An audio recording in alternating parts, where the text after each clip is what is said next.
Tenemos el gustazo de hacer en conjunto el Semanario Popular y el mensuario periódico Liberarse, con compañeros con los cuales trabajamos desde que han empezado a salir en esta nueva época, codo con codo y muy bien, y además estamos felices de hacerlo y muy contentos de hacerlo.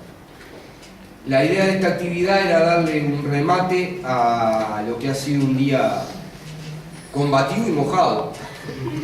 Venimos de hacer el acto que usualmente y todos los años se hace el 9 de julio en la puerta de la redacción del Diario El Popular, Río Branco, 18 de julio, conmemorando a la vez la manifestación popular que fue, en realidad, bueno, están Antonia aquí, pero digo, fue la gran manifestación de masas de la huelga general, porque en realidad la huelga general fue una epopeya heroica del pueblo uruguayo, pero fue una cuestión de ocupar en los lugares en concreto y no con gente en la calle. Por lo tanto, la gran manifestación de masas y en la calle fue el propio 9 de julio. Y esa misma noche, como todos ustedes saben, que algunos si no saben vale la pena repetirlo, fue asaltada la redacción del Popular, que quedaba precisamente en el epicentro de la manifestación además. Fue arrancada con una tanqueta a la puerta de la redacción y gaseada adentro del edificio. Fueron brutalmente reprimidos todos sus trabajadores. Hoy reiterábamos en el acto una cuestión que increíblemente, ahora que sacamos la edición especial del Popular y sacaron los compañeros la edición especial de Brecha y también los compañeros de la República y la Diaria también, se contaron cosas que a uno le parecía que todo el mundo sabía y que en realidad nadie sabía.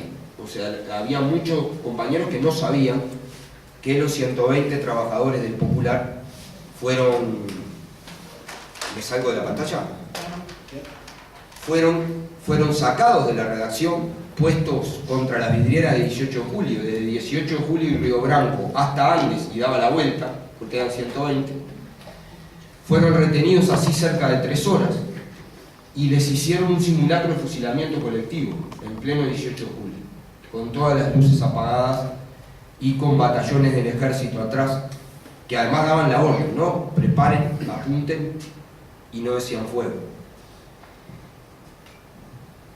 Uno no lo contaba mucho eso, ni siquiera los propios compañeros del Popular, acá está Betty y otros compañeros más, no lo repetían, porque todos pensábamos que eso era sabido, o sea, que ya se había dicho allá, y en realidad fue una cosa que conmovió mucha gente cuando lo leyeron y cuando lo escucharon, porque lo pasamos en la 30 y hoy de nuevo. Eso ocurrió con todo el plantel de periodistas del Diario El Popular, de periodistas, de bibliotipistas, de trabajadores del Popular, de la gente de administración.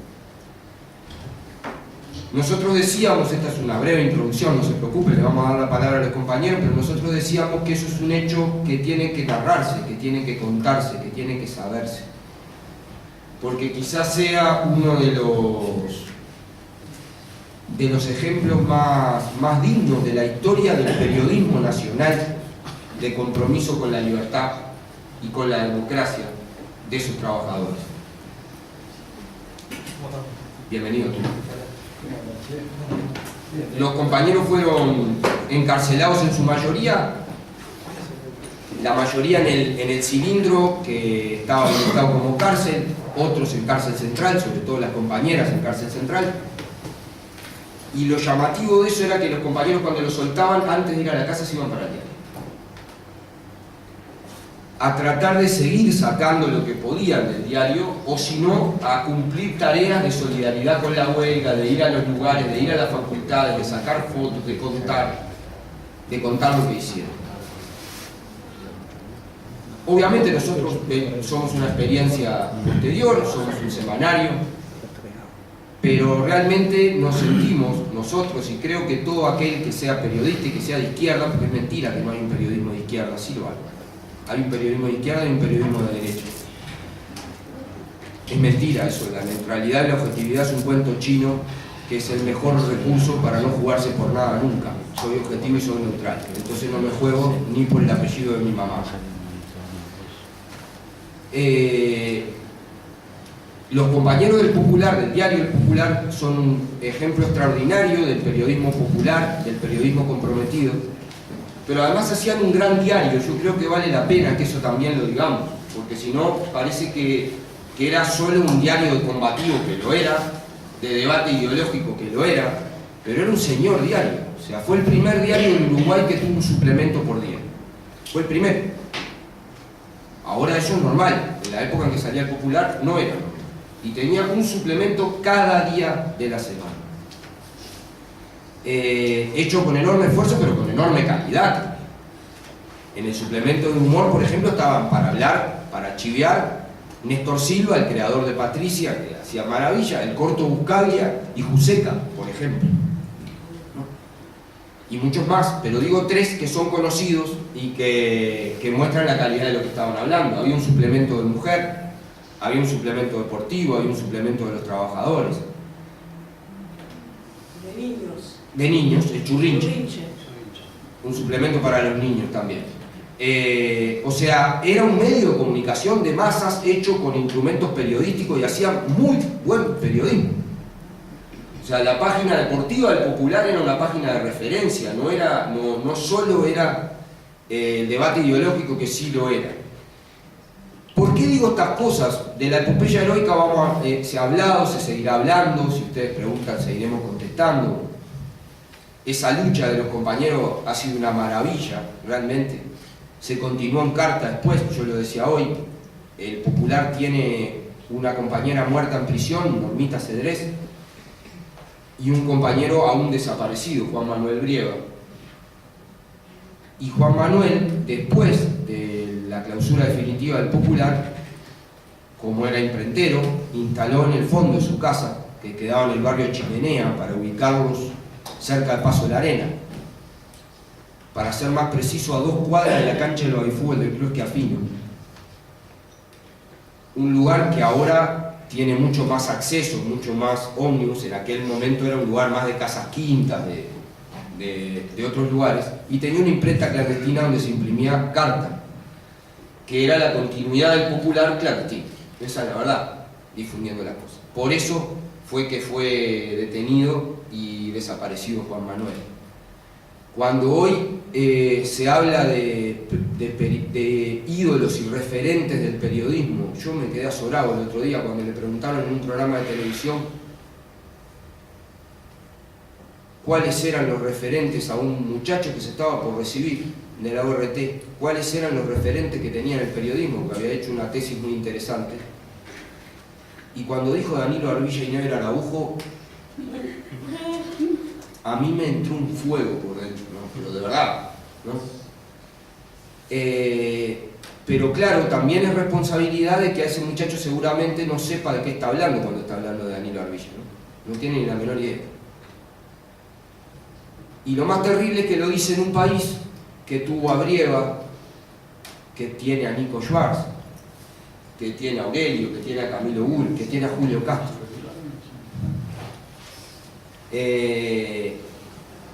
Comprometidos por no hablar de los de ahora, por hablar a Quijano, a Viera, al Tito Martínez, al Pinky Ricardo.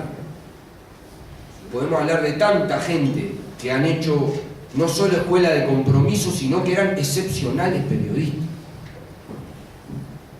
que marcaron época innovando en estilo, en presentación de notas, en titulación, que aún hoy uno mira la colección del Popular y ve no el esfuerzo estético, porque en aquel entonces la estética de diagramación era completamente distinta, cuanto más letras entraran mejor, y así eran todos los diarios, no era el Popular solo.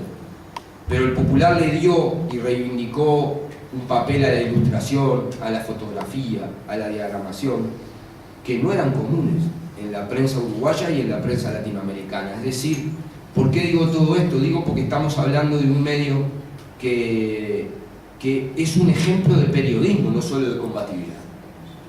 Y que como tal tiene que ser reivindicado y conocido, y estudiado, y difundido. Y porque no queremos vivir en un país donde los gurises que se gradúan tengan de ejemplo a Danilo Arbilla, que fue el jefe de comunicación de la dictadura. era el director de la Secretaría de Prensa y Difusión de Bordaberry. Como tal, clausuró decenas de diarios y de radio antes del golpe. Antes. La siguió clausurando después del golpe y siguió siendo funcionario de la dictadura. Claro, hoy habla como el paladín de la libertad de prensa y juzga a Chávez, a Correa, a Cristina Fernández. Escribe columnas y es el paladín de la libertad de prensa y de la libertad de expresión en el continente, y no dice nunca que habla a nombre de los patrones, ¿no? Porque él es el paladín de la CIP, no es periodista. Él es paladín de los empresarios. La CIP es la organización de los empresarios, de los dueños de los medios, no de los periodistas. Estamos en un mundo tan patas para arriba, para parafrasear a Galeano, que los que se quedan con la bandera de la libertad de expresión son los empresarios, que son los que siempre censuraron, los que siempre atacaron, los que siempre criticaron.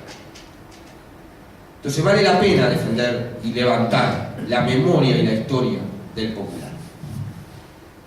Pero esta charla no es para hablar del popular, lo seguiremos haciendo hasta el cansancio. Nosotros estamos muy orgullosos del medio donde trabajamos. Un medio que nunca escondió que era un medio partidario y que hoy lo sigue siendo. El popular nace a partir de una decisión del 16 Congreso del Partido Comunista del Uruguay. Y no se puede hablar del popular sin hablar del Partido Comunista. Y además expresa, creo yo, la audacia de aquella gente también en esto, ¿no? Porque era la decisión de pelearle a las clases dominantes la disputa ideológica en el lugar donde eran más fuertes los medios de comunicación, que eran los diarios. No había cosa que formara más opinión en esa época y que definiera sentido común dominante que los diarios. Y el Partido Comunista del Uruguay decidió pelear con un diario de masas a la derecha y a la clase dominante, en donde teníamos. Y vale la pena esa reflexión, antes de darle la palabra a los compañeros, cuando hoy no vemos esa misma claridad política, ni esa misma voluntad política en la izquierda de hoy, para tener medios de masas que le disputen a la derecha y a la clase dominante el sentido común dominante en el lugar donde más duele hoy, que es la televisión, no la prensa escrita. No tenemos la misma audacia, no tenemos la misma claridad, y me hago una autocrítica, no la tenemos, yo tampoco.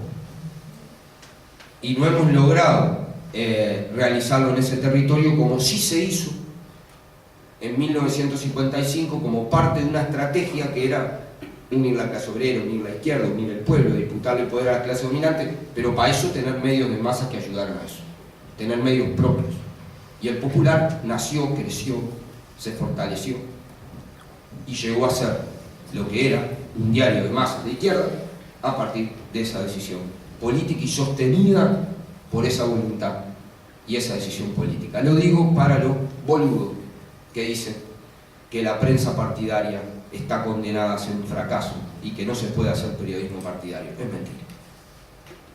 Aquí se hizo periodismo partidario y fue del mejor periodismo que hubo en el Uruguay y jugó bastante más que los que hacen periodismo partidario sin decir que los que lo hacen partidario son partidarios del capitalismo, del imperialismo y de la explotación. Hoy aquí la intención es compartir con ustedes, vamos a terminar compartiendo un video que sacamos con un modesto esfuerzo de la edición especial del Popular, que no es un video propio, es un video realizado por un cineasta uruguayo, que se llama La noche que lloró la democracia, y que contiene muchos testimonios y material gráfico sobre el golpe de Estado y sobre la huelga general. Por suerte tuvo una recepción que superó todas nuestras expectativas, nos quedamos sin video. Para bien, está bueno que sea así, está bueno que haya tenido mucha audiencia en los programas de Canal 5, los programas de TV Ciudad, que haya vendido muy bien los compañeros que sacaron, se necesita, es imprescindible que así sea. Nos van a acompañar en esta mesa. Aurelio estos días son complicados, está inaugurando una muestra, igual que esta, en Canelones, en la Intendencia de Canelones, también auspiciada por el Popular, que la iban a inaugurar el 27 de junio y la inauguraron el 9 de julio y está ya Llegará, no llegará, veremos cómo lo trata la lluvia y cómo verá. Tenía toda la intención de volver. Nos acompañan acá la compañera Antonia Ayala, querida y entrañable compañera de muchos años de militancia conjunta, de sueños en un montón de lados, en particular en la UJC. Los dos compartimos el comité central de la UJC a la salida de la dictadura y era una de las cosas por las cuales valía ir al comité central de la juventud, escuchar a Antonia. Por lo menos para mí, que era un gurí y estaba recién abriendo y empezando las cosas. Y además Antonia es una compañera militante de la clandestinidad, una de las compañeras que estuvo más años con responsabilidades clandestinas en la Juventud Comunista y en el partido, que estuvo también en la coordinación de la huelga general a través del CEIPA, ¿verdad, Antonio? A través del CEIPA y en la coordinación con la FEU, luego presa política en Punta Rieles, y a la salida, además de reconstruir su vida, de reconstruir una familia preciosa, que es otro de sus grandes méritos, no comunes, fue un referente y sigue siendo un referente de cariño y de lucidez, pero por sobre todas las cosas de humanidad profunda para todos nosotros. Así que es una alegría enorme tenerla. Está con nosotros también Ariel, que es de la Comisión de Memoria del Zunca, sindicato combativo y con tradición de lucha de todo el movimiento sindical, y que además celebró en estos días, el 27 de junio, una cosa muy especial, porque el Zunca logró, mediante una lucha muy grande, tenemos a los dos sindicatos, el Zunca y Metalúrgicos, que la dictadura hizo una cosa especialmente de sevicia y de odio, ¿no? Robó los locales sindicales, robó casas, robó todo, pero en el Zunca y en la UNRWA hicieron cárceles para tener compañeros detenidos. Aún hoy, en la UNRWA, está la estructura de los calabozos, que queda al fondo, donde los compañeros hacen las asambleas. O sea, el odio era tan grande que había que borrar el símbolo de la lucha de los trabajadores y transformarlo en prisión. La lucha de los trabajadores y del pueblo recuperó esos dos locales que hoy están en las manos de donde deben estar. Pero el Zunca lo logró recuperar aún en dictadura. O sea, se lo logró arrancar a la dictadura en base a la lucha. No es poca cosa eso. Y tampoco es muy conocido, ni se difunde demasiado. Pero la pelea de la que Ariel nos va a hablar, de lo que quiera, pero parte de eso también en la invitación, se acaba de poner una placa por parte del Ministerio de Educación y Cultura. El compañero Oscar Gómez, el compañero Javier Miranda, su secretario uno y de la Dirección de Derechos Humanos del MEC el otro, le pusieron una placa donde el Estado uruguayo le reconoce al Zunca su compromiso con la libertad y con la democracia y la pelea heroica que hicieron los compañeros para recuperar ese local. Al lado mío tenemos al compañero Camilo Bull. Camilo es el fotógrafo de hoy del Popular y es fotógrafo de hace muchísimos años. Yo le voy a contar algunos secretos porque Camilo no se los va a contar. La primera vez que Camilo estuvo preso fue en 1954, en el golpe de Arbenz, en Guatemala. Él estaba cubriendo para la agencia Franpress, ¿verdad, Camilo? Y como era previsto, Camilo se puso del lado de los que había que estar. Sacó la foto de la invasión, la foto de las barbarias que hicieron contra ese pueblo, y terminó en un campo de concentración, en la selva guatemalteca, en el Petén. Fíjense que faltaban 11 años para que yo naciera y este hombre ya estaba preso por enfrentar al imperialismo con una cámara de fotos. Camilo, durante la dictadura, tuvo algunas tareas importantes, de las cuales algunas nos va a contar. Él aprovechaba ese paraguas de la agencia para sacar fotos de las pintadas que se hacían y que era la única manera de que salieran al exterior y en el exterior los compañeros pudieran denunciar la resistencia que había. Para decirlo en términos exactos, porque Camilo tampoco se lo va a poder decir, Camilo pasó gran parte de la dictadura en la delgada línea entre que nosotros nos íbamos corriendo y llegaban los milicos para poder sacar la foto y que las pintadas repercutieran en el mundo entero. Esas son cosas que también se dicen poco y que expresan qué calibre, qué calidad humana de gente tenemos nosotros trabajando al lado. Además, Camilo cumple años mañana, edad que no vamos a decir, pero esta charla que él no estaba muy convencido de hacer, porque dice que no tiene demasiadas cosas para contar, es también un homenaje, los hacemos cómplices a todos, de Antonia hasta allá, de todos los que tenemos la dicha y el orgullo de trabajar con él.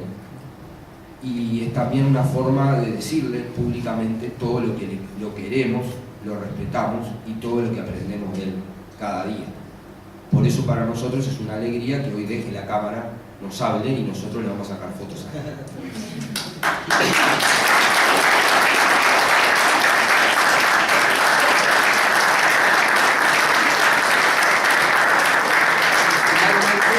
Está el compañero coordinador del PCNT, hermano entrañable también, con el que hemos compartido muchísimas cosas. Aunque ustedes no lo crean, era peludo y de rulitos y tenía el pelo por la espalda a la salida de la dictadura, y era uno de los dirigentes más combativos de secundaria, por allá por el Liceo 26,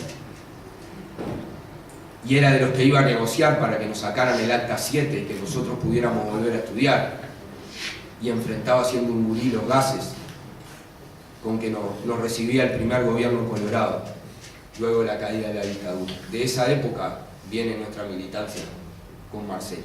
Así que es un panel espectacular. Esta fue una introducción para que nos fuéramos acomodando, para que fuéramos conociendo a todos, y creo que conviene, en orden de prioridades, darle la palabra primero al compañero Camilo Gull, para que nos cuente qué significa este día para él, las fotos, la fotografía, y qué significa hacer fotografía con el corazón puesto del lado del pueblo. Toda tuya, Camilo. La fotografía como medio de expresión tiene su importancia. Algunos dicen que no tanto, y otros, en mi caso, como en la época de la dictadura, sacar fotografías del Uruguay era bastante complicado. Bueno, gracias a las amistades que uno tiene con la gente de las compañías aéreas, que empezó en la época de Guatemala y siguió en México, tenía la posibilidad de sacar ese tipo de materiales. El problema no era sacar el material, el problema era llegar al aeropuerto o a una compañía aérea para entregar ese material, que era generalmente negativos, no copias, sin revelar, para poder sacarla del país.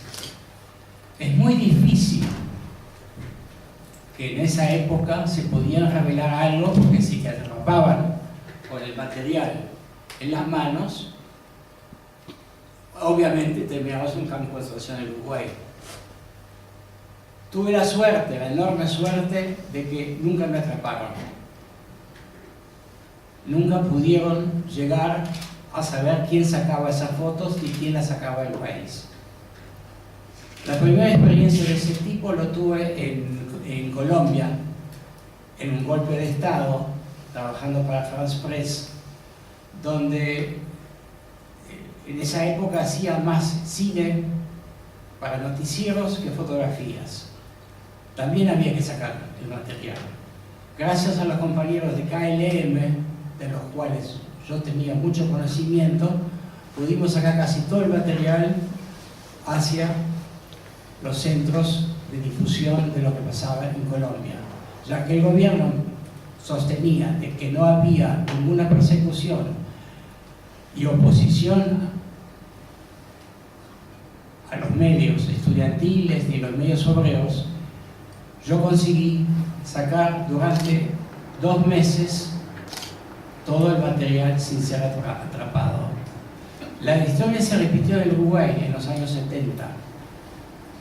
Y bueno, acá estoy. Es toda una forma de ver la realidad y la necesidad, porque una fotografía no miente. Hoy en día una fotografía digital puede ser alterada fácilmente con una computadora, con un programa. En aquella época, lo que se sacaba, lo que se tenía como fotografía era fijo, no había forma de alterarlo. Eso sirvió para demostrar en Paris Match o en las revistas holandesas o alemanas de que el Uruguay era un gran campo de concentración donde se perseguía a la gente por el solo hecho de opinar, por la forma de decidir distinto de lo que pretendía la dictadura. En fin, el tema fotografía, el tema documento, el tema de una imagen perfecta es lo que determina hoy en día la prensa, donde se usa cada vez más la imagen como documento. Y yo sostengo de que no se debe alterar, que no se debe cambiar una fotografía, sino a veces corregirla para enfocarla o desenfocarla, es lo que uno no quiere mostrar, pero no cambiarla, como habitualmente hace la prensa de derecha. Gracias.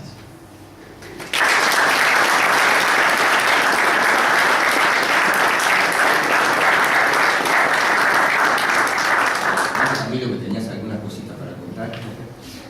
Muchas gracias, Camilo. Vamos a darle la palabra ahora a Antonio para que compartir contigo un poco lo que hablamos en el Popular y un poco lo que estás sintiendo por estas fechas y por estos encuentros que estamos compartiendo. Bueno, buenas noches.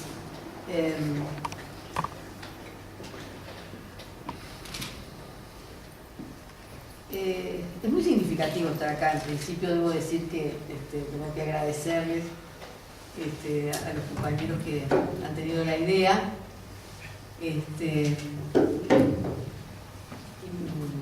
En primer lugar eso, agradecerle a ellos, agradecerle a ustedes por estar aquí en una noche como esta, que a veces pasa. Y de alguna manera también incorporarme a este mundo de historia que ya se ha tirado encima de esta mesa, de la cual tendríamos muchísimo para seguir hablando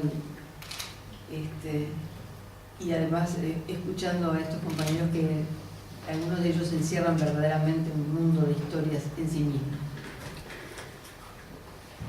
También es cierto que hay una situación bastante paradojal, y es que a lo mejor en algún momento siempre pensé que iba a ser una militante comunista de por vida, y esta es un poco la paradoja que se genera, que de pronto no está en nuestros discursos, en nuestros actos discursivos, porque en general no viene al caso. Pero yo quiero decir que aún no siendo una militante del Partido Comunista en este momento, todo lo que viví dentro de la situación comunista y mis sentimientos están absolutamente acordes con la realidad. Es decir, con una parte de la realidad.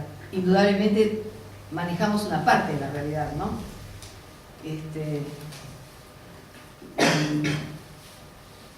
Si hay algo que uno, dentro de esto que también es necesario como comentarles, ¿no? Lo cierto es que valoro que los compañeros me inviten a algo que, digamos, confiere toda esta historia, y a su vez, en algún momento, otra historia. Se armó otra historia. Otra de la que se conversará, se conversará y conversaremos en cualquier momento.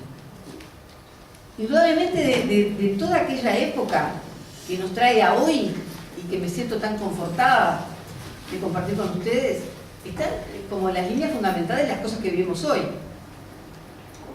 Es decir, hace 40 años esa dictadura, pero esa huelga general y la participación estudiantil de la FEU y la militancia que veníamos desarrollando en los centros de estudiantes en aquel momento. Yo entré para decir, soy Matusalén, pero no tanto. Van a ver que no se debe decir no tanto porque es tanto. Entré en el IPA en el 68. Cuando digo 68 siempre alguna mirada más se abre porque es un hito en este país, una situación histórica. Entonces, participar de ese momento, de la forja, digamos, de esa etapa de la FEU, que venía ya en su trabajo y su vinculación con la CNT desde el 58, parecían muchísimos años, ¿no? 58, 68, y hoy no son nada, ¿no? Aquí está Matusalén, hoy no es nada, 10 años no es nada. En aquel momento, cuando nosotros empezamos a militar, el 58 estaba lejísimos, es decir, era la gran campaña universitaria por la autonomía y nosotros ya lo recibíamos como un hecho dado que hicieron otros, de los cuales algunos quedaba todavía la vuelta, ¿no? Deben quedar muchos. Pero alguno era compañero entrañable, los que estaba todos los días. Entonces, en ese marco, entrar al IPA para hacer una cuestión bien testimonial, que es lo que realmente me parece que es lo que hago y es lo que me corresponde hacer. El IPA era una situación bastante diferente a lo que la podemos comprender hoy. Era una situación limitada, acotada a exámenes de ingresos, era el único lugar donde se ingresaba con un examen terrible, que preparabas durante un año, en fin, entonces, pero también eso, digamos, le confería, porque no podíamos, a esa altura no podíamos resolverlo de otra manera, le confería también un gran compromiso. Es decir, porque entrar al IPA era salir trabajando en secundaria y trabajar en una secundaria que también dista mucho de lo que es hoy. No solamente por el número de gente menor, por los distintos accesos a los estudios de aquella época que no eran ni masivos ni de este corte social que tenemos hoy, donde realmente es necesaria tener la educación secundaria a tiro. Y por lo tanto nos metía también en el tema de la defensa de la enseñanza. Entonces, 68, a 10 años del 58, en un centro de estudiantes que no era un centro universitario, como no lo es hoy, ustedes sabrán, bueno, dando una batalla muy interesante en la defensa de la enseñanza pública, en contra de los precarios, que era una forma macabra de ingreso a la docencia por acomodo político, por amiguismo en la docencia, que no era la administración pública en general, digo, tampoco, pero la docencia específicamente. ¿Qué daré? Bueno, no sé, veré, algo daré, ¿no? Es decir, una materia, una cosa. Y bueno, toda esa campaña en un gremio que desde el 68 en adelante, para poner también una época porque fue la época de la revuelta estudiantil, se ayornó en una situación de democracia interna muy fuerte, discutiendo en todos los ámbitos de sus clases, resolviendo en conjunto y por lo tanto abriendo así una campaña de fuerza, de apoyo a la enseñanza pública, por supuesto intervenido en el año 70 la enseñanza secundaria, cerrado el IPA, es decir, estábamos en la cresta de la ola y éramos protagonistas de esa historia. Y desde ahí nos fundíamos además con la historia del movimiento obrero, es decir, con todo lo que ya se había generado, lo digo así, siendo parte de una familia de trabajadores, gallegos además, y entonces conviviendo mucho con una realidad que iba más. Creo que la huelga obviamente fíjense que estamos saltando, ¿no? Estamos saltando épocas impresionantes de lo que fueron las definiciones del movimiento estudiantil, por ejemplo, bueno, vinculadas al propio fenómeno de la guerrilla, ¿no? Es decir, ¿mantenemos o no mantenemos los centros estudiantiles? ¿Mantenemos o no los gremios estudiantiles, más allá de las ideologías que estemos discutiendo y más allá de las líneas y más allá de los frentes? ¿Convertimos a estos centros estudiantiles en una fuerza que pueda acompañar a la clase trabajadora? O la diluimos, ¿no?, de alguna manera en aras de alguna de las otras posibles corrientes que estaban funcionando y que eran en aquel momento, bueno, situaciones muy, muy emblemáticas, ¿no? Es decir, piensen ustedes, estamos hablando de pocos años, pero de años muy intensos, ¿no? Estamos hablando desde el 68 hasta el 72, conviven líneas de acción política y de acción gremial muy diferentes, con el contubernio además de la lucha ideológica a muerte, que también a veces nos llevaba hasta situaciones increíbles e inconvenientes, como puede ser enfrentarnos duramente, ¿no? Yo creo que en eso también, cuando lo cuento hoy, está un poco atenuado por lo que significó realmente, bueno, la historia posterior. El mismo fenómeno que hoy ya es una cuestión bastante más clara, que efectivamente en el momento del golpe y de la huelga general, el movimiento popular estaba alineado solamente en un sentido, pero también golpeado por lo que el enemigo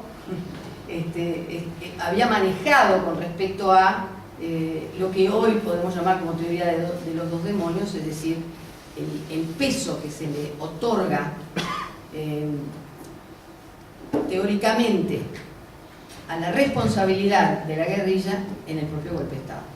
Situación que está demolida en los hechos, pero que en el imaginario, vamos, yo lo digo a mi forma, ¿no?, que en el imaginario colectivo cuesta bastante establecer claramente, aún al día de hoy. Claramente, quiero decir, con la necesaria investigación, el necesario reconocimiento de los hechos, y sobre todo los para qué al día de hoy.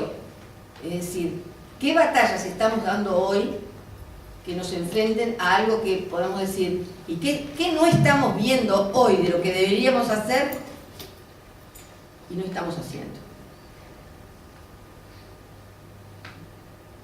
Otra historia. Toda la memoria me parece que igualmente tiene un sentido vinculado al hoy, si no sería imposible que ustedes estuvieran aquí sentados escuchándome, estarían haciendo cualquiera otra cosa de las tantas impresionantes que realizan a lo largo del día, pero es cierto, existe una continuidad y una posibilidad que seguramente no sea yo la más eficiente en poder realmente mostrarla, pero estoy convencida de que existe una relación entre aquella memoria y estos días de hoy. Y las batallas que hoy ustedes están librando y cómo las están librando. Esa relación es la síntesis que no le corresponde a una persona, le corresponde a todo el movimiento y le corresponde, bueno, naturalmente que con más responsabilidad a aquellos que se configuran en las direcciones gremiales, en las direcciones en las que están trabajando cotidianamente. Yo, seguramente esto difiere un poco de lo que yo mismo había pensado para el día de hoy, pero esto es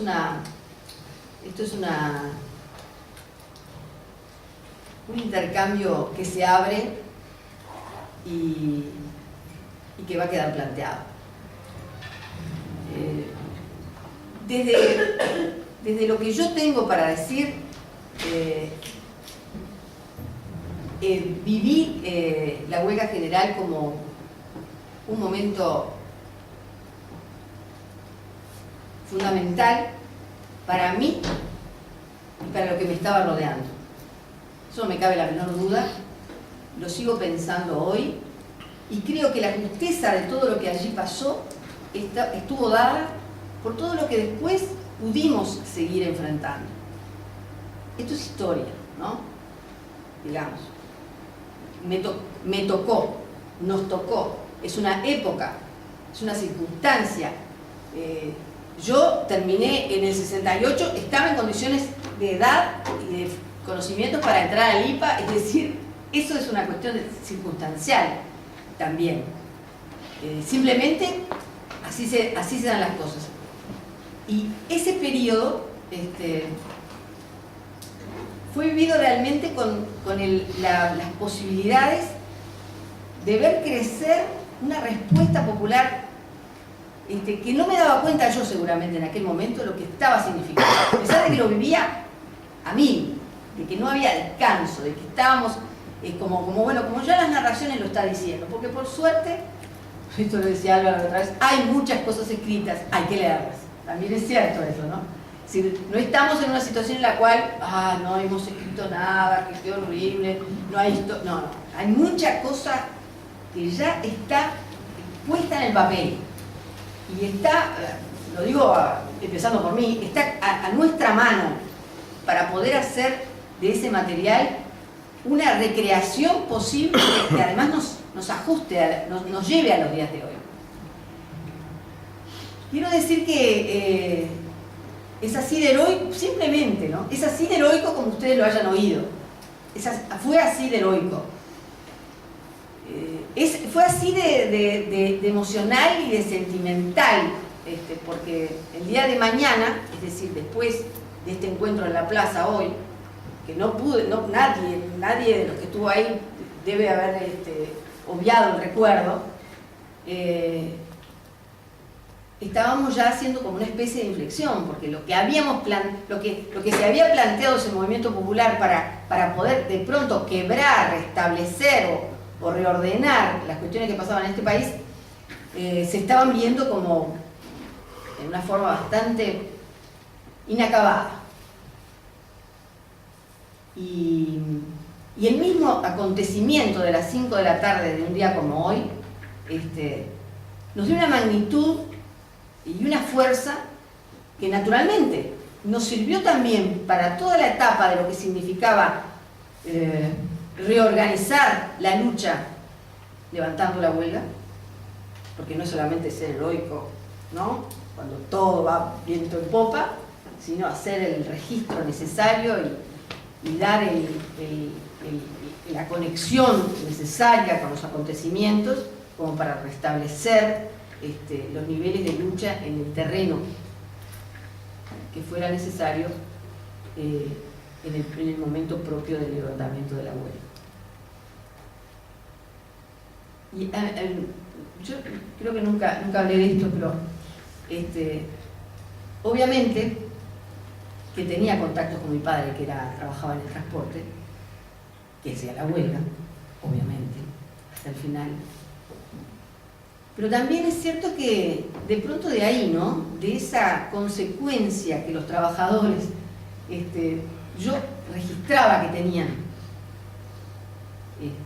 es que efectivamente era causa común para los estudiantes continuar con esas direcciones de trabajo, mantener la unidad con la clase obrera y mantenerla aún en el momento de ese fenómeno tan fuerte de aceptar que no habíamos podido con todo lo que se había pretendido de esa huelga y que la lucha tenía que seguir de otra manera.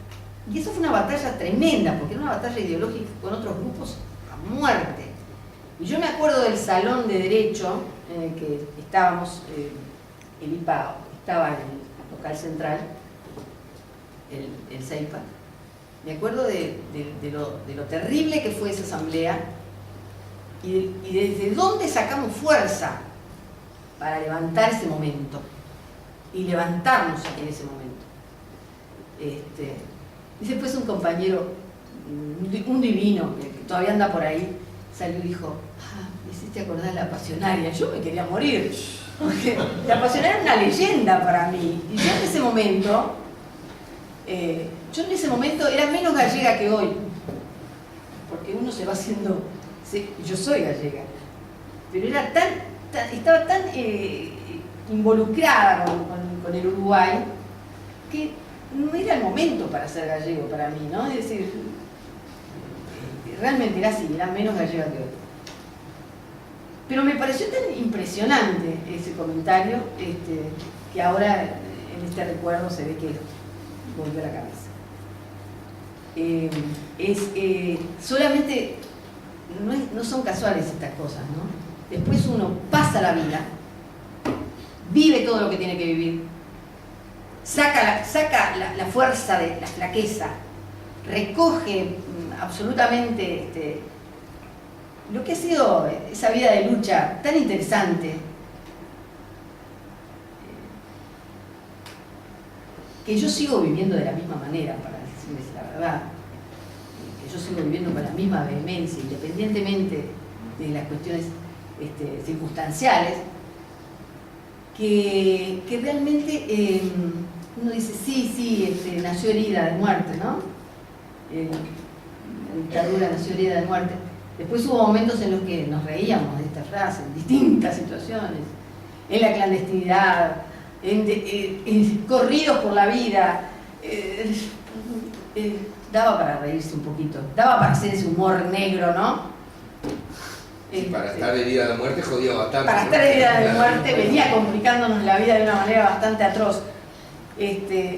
Pero más allá de eso, el sentimiento de que efectivamente allí se había marcado una época para este país.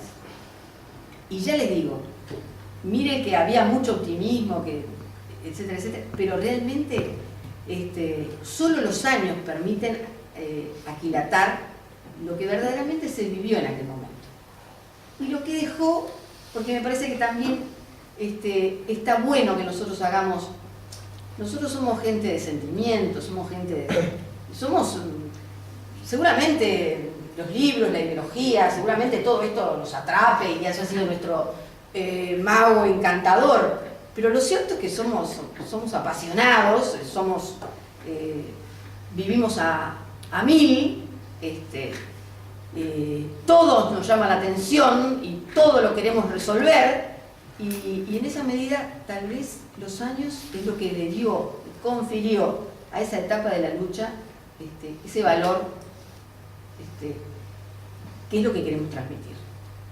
Es un valor que es leyenda, es un valor que está en las cuestiones que este país tiene que abrazar como sentimiento y como posibilidades. Y es un valor difícil, porque miren que organizar una fábrica, organizar una huelga, es un poco más complicado que salir con un arma. Es una cosa difícil esta, pero es así. Es decir, o poner al unísono las cabezas, hacer la negociación ajustada, ver todas las partes, hacer la síntesis, avanzar. Todo esto que era la gran cuestión es muy difícil. Ustedes lo saben, es una tarea titánica. Y bueno, y ahí dependerá de un conjunto de premisas que realmente nos salga bien, sea útil para el avance de este pueblo, finalmente para la felicidad también de este pueblo. Tenemos así como estas leyendas, muchas otras, porque por algo hemos vivido justamente ese periodo tan duro. Yo ayer en el Facebook, por ejemplo, recordaba a Enrique Gersuní, que hoy cumpliría 85 años Jaime Pérez.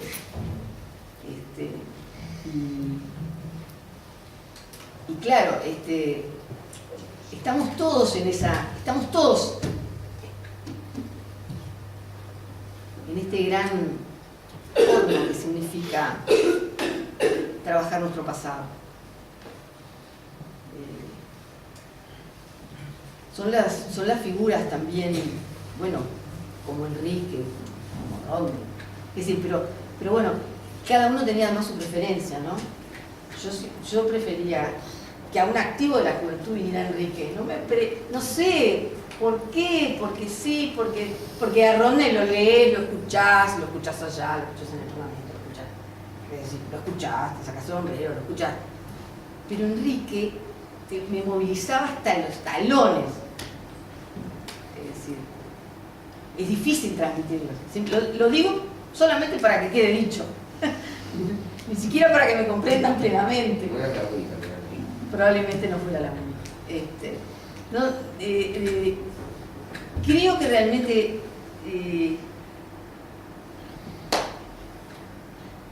los sufrimientos de los cuales por mucho tiempo ni hablamos, que afortunadamente el hecho de que hubiera ganado el Frente Amplio en el 2005 abrió una compuerta posible y empezamos a abrirnos nosotros también, empezamos a sacar nuestras cosas de adentro, empezamos a decirnos, empezamos a denunciar todo, hasta la maléfica situación de la Corte, de la Suprema Corte, nos permitió en ese interín entre que se mantuvo la enmienda de la ley, nos permitió hacer 140 denuncias que estaban escondidas en lo más profundo de la gente.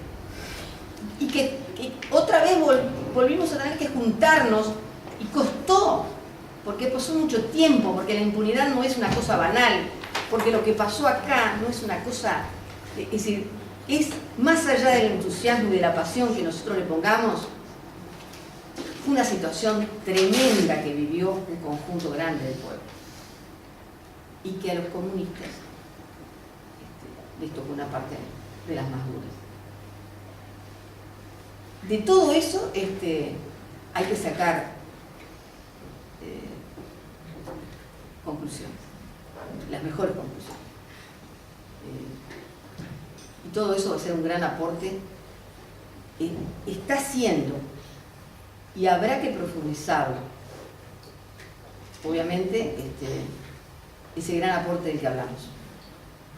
Y habrá que retomar estos siglos, y habrá que conversar mucho.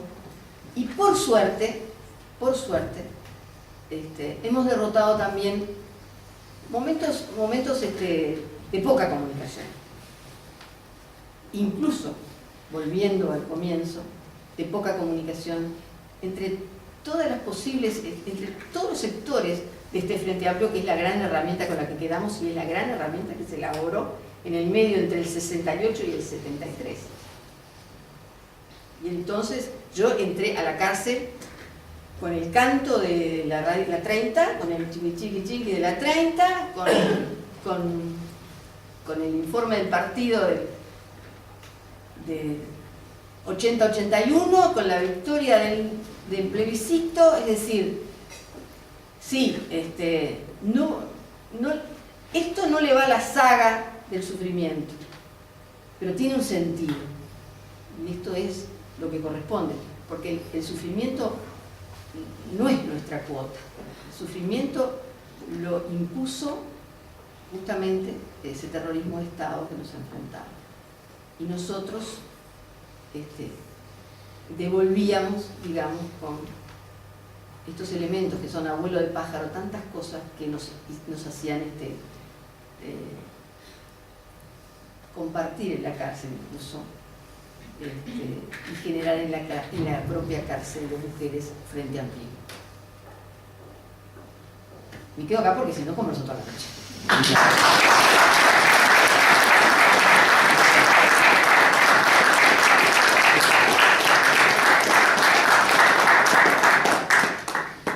Casi nada. Muchas gracias. Antes de darle la palabra a Ariel Medero, que le vamos a dar, entre el cansancio y la mojadura nos cometimos una omisión. Esta es fruto del laburo de Liberarse, del Popular, de un montón de gurises y gurisas y de compañeros con los que estuvimos trabajando para hacer este remate. Y tenemos por un lado a Camilo y a Aurelio con sus fotos históricas, y por otro lado un aporte muy querido y sabemos que con mucha emoción de ellos dos, de Rafael Cambre y de Olguita Fernández, dos compañeros fotógrafos que además contribuyen con el Popular, que la muestra está afuera. que es sobre los muros, es el espacio angular al que agradecemos muchísimo y además compartimos con ellos enormemente, así que también es la visión de esa lucha y de lo que se rescata ahora en un esfuerzo muy interesante que los invitamos a compartir. Es parte de este esfuerzo, el de sus compañeros. Aplauso para ellos.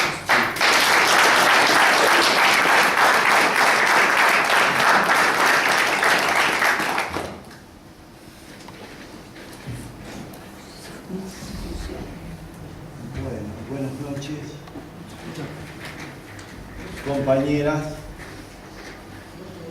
y compañeros. Y mi agradecimiento al Popular y a la Juventud, a Liberarse, por invitarme a estar aquí presente.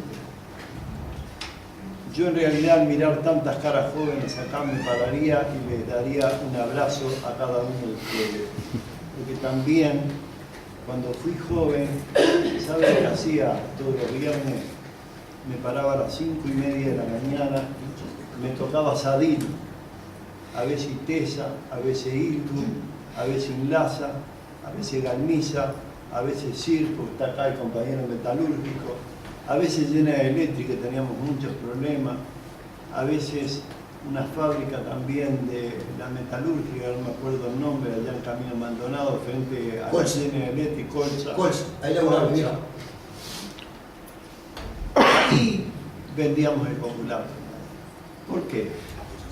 Porque partíamos de una premisa fundamental, que ni la televisión, ni la radio, ni los diarios iban a informar los problemas que teníamos los trabajadores para atrás, en el momento y por delante. Y salíamos los comunistas, y algunos que no eran comunistas, a vender la prensa los domingos también en los barrios, con las agrupaciones del partido. Y les quiero contar esto porque lo hacíamos en medio de una situación brutal que vive el país, con medidas prontas de seguridad, con detención en el cilindro, con la muerte de Hugo, de Liber, de Susana, del trabajador Recalde, de Adiós, y así sucesivamente andamos viviendo y militando en aquella época en la clase obrera y en particular en los barrios de la clase obrera, en los cuales militaba yo en aquel momento, que era el Regional 5, porque les voy a contar ahora cómo fue el asunto de los regionales, porque en realidad hay cosas que ustedes no las saben, quizás, y otras sí las saben. Nosotros en el año 69, voy a empezar por ahí, porque entre el 27 de junio, el día del golpe de Estado, y después es una historia. Antes del 27 de junio hay otra historia, que se conjugan las dos, pero hay otra historia.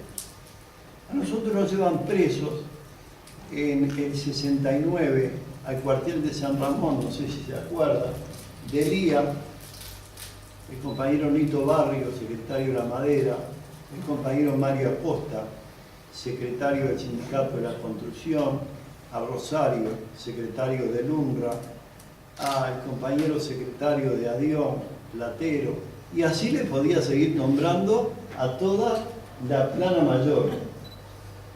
Y yo era un secretario del Sindicato de la Construcción, Botija, como ustedes, luchador. Y me llevaban preso también. Y ahí empezamos a cavilar esto, lo otro. ¿Y qué nace ahí? Ya con anterioridad se había dicho, pero no se había resuelto. ¿Sabe lo que nace ahí, compañero? Nace la necesidad de que los dirigentes vayamos a las bases.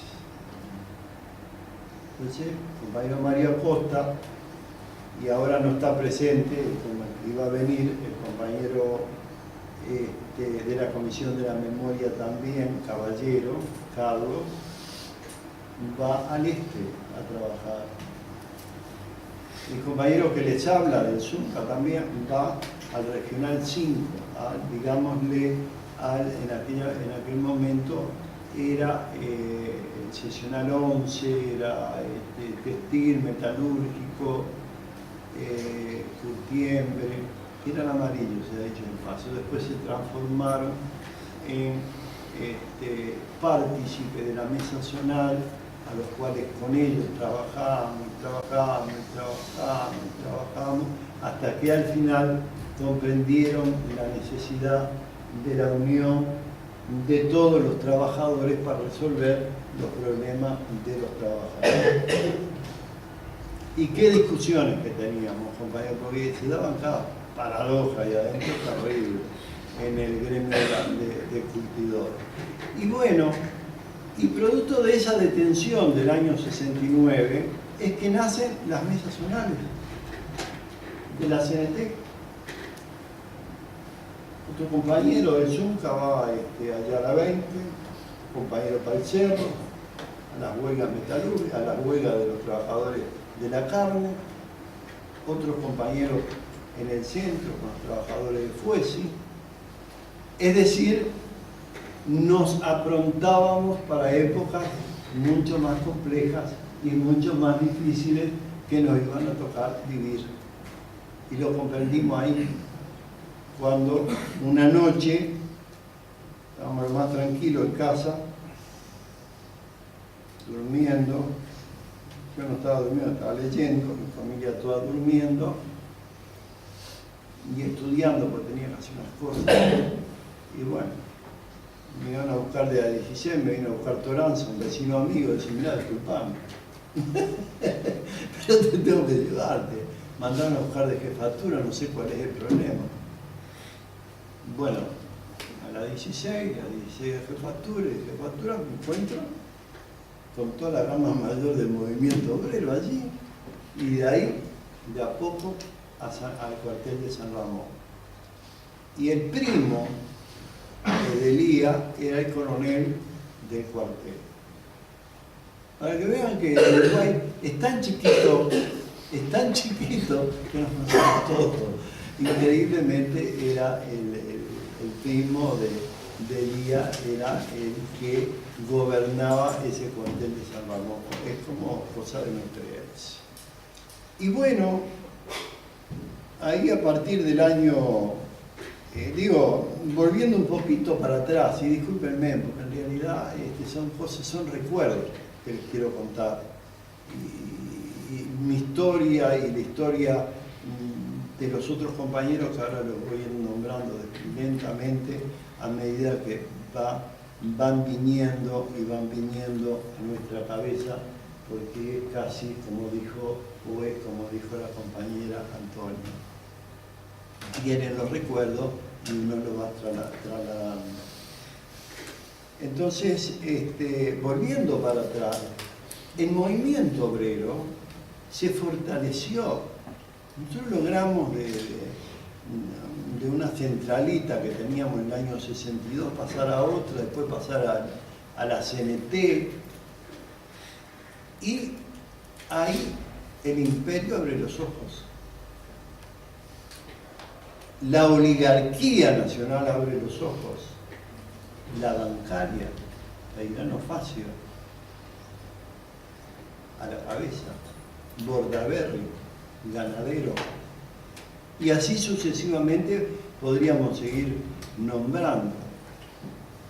¿Por qué? Porque había un movimiento obrero, estudiantil y popular que se estaba capacitando para enfrentar la medida retrógrada, entre ellas el pretendido congelamiento de salarios que se nos quería aplicar, y nosotros queríamos un salario mejor. Esencialmente el trabajador de la construcción toda la vida, compañeros, nosotros hemos estado construyendo palacios y viviendo en ranchos de lata. Lo digo por experiencia propia. vivía en una casita que los compañeros de la agrupación Augusto me la venían a arreglar, con 3 hijos. Y esa era la realidad, pero era la realidad que vivíamos, porque estábamos envueltos y metidos a tal grado en la batalla por un Uruguay mejor, y en aquella época decíamos por una reforma agraria, por una nacionalización de la banca, unos cambios profundos y radicales en la estructura del país, y que estamos dispuestos a llevarlo adelante, además. Entonces el imperio de allá nos dice la doctrina de seguridad del Estado. ¿Y cómo se aplica la doctrina de seguridad del Estado? Con medidas prontas de seguridad, como hoy me decía la compañera Carmen, que está en la Constitución de la República, pero que fue mal aplicada, porque fue aplicada para reprender y tener a las fuerzas de nuestro país contra el movimiento obrero y en particular contra el movimiento estudiantil también y contra todas las manifestaciones de protesta que surgieren en nuestro país. Y bueno, nos afrontamos con esas mesas zonales, algunas endebles y otras fuertes. Yo puedo decir en mi experiencia personal que en el Regional 5, la mesa zonal de Maroña, digámosle, de la CNT, era una mesa zonal fuerte. Ahí teníamos al compañero Telman Borges, en Sadil, teníamos a Oscar González en Tesa, teníamos a Garmendia en Hildu. Estoy hablando de casi 1000 operarios en cada una, ¿no?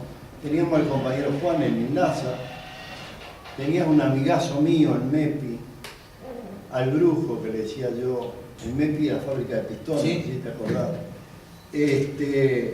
Y en Galmiza, una fábrica de chapa también, y en CIR teníamos a Quiroga, y no me puedo acordar el otro nombre, el otro compañero, que éramos entrañables también, compañeros donde se arman las chatas, esas inmensas, que traslada ahora los containers. Y bueno, teníamos también, eso era todo, les quiero contar que eran avenidas, teníamos Veracierto, teníamos Barros Arana y teníamos Florencia. 3 calles o 4 calles y con cada uno con sus responsabilidades. Yo no me puedo olvidar nunca más cuando se me presentó una chiquilina, Isabel Godoy, que hoy no está entre nosotros, y me dijo: señor Mederos, vengo a presentar a mi fábrica. Venía con una cantidad de chiquilinas. ¿Y de qué fábrica son? Y somos de la fábrica de velas. Fabricaban velas y trabajaban todas en negro para hacer la huelga general. Compañera, yo la verdad que me quedé helado cuando les conté a los compañeros de lo que había pasado, y estaba en Barros Arana, pegadito un aserradero que teníamos ahí, pero al fondo.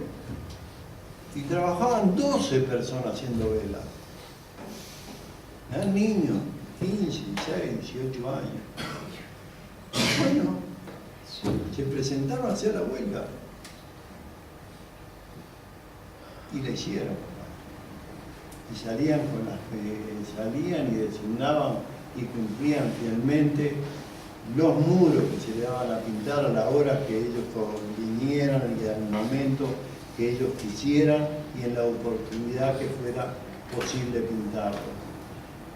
Y esas son las experiencias que nosotros tuvimos durante la huelga. Después tuvimos otras, nos faltaban hierba, y no, ¿a dónde conseguíamos hierba a los trabajadores de Hildu? Que en Hildu juntamos a Tupla, juntamos a Sudanté, que eran 80 obreros, en Hildu eran 700, 800 obreros. Juntamos a Tupla, juntamos a los de la aceitera también, allí, Y bueno, teníamos ahí alrededor de, que se juntaban todos los días para ir a comer, alrededor de 1000 personas. Y había que darle de comer a 1000 personas. No era tan fácil. Y les dábamos de comer, compañeros. Teníamos compañeros cocineros, compañeras que pelaban papas, compañeros que pelaban boñato. Íbamos al mercado modelo que estaba en huelga y no estaba en huelga, y estaba en huelga y no estaban en huelga, pero nos daban los cajones y los cajones, ¿no? Solidarios. Íbamos a las quintas, yo ya termino, no sé si papelitos para terminar, pero yo termino. Íbamos a las quintas. Vos tranquilo, terminás. Bueno, íbamos a las quintas de Camino Carrasco, los compañeros del este, del regional este, digámosle, y traían los compañeros, no sé de dónde sacaban, traían cajones y cajones, compañeros. No preguntes de dónde sacaban. No. Y traían cajones y cajones de cosas para ir.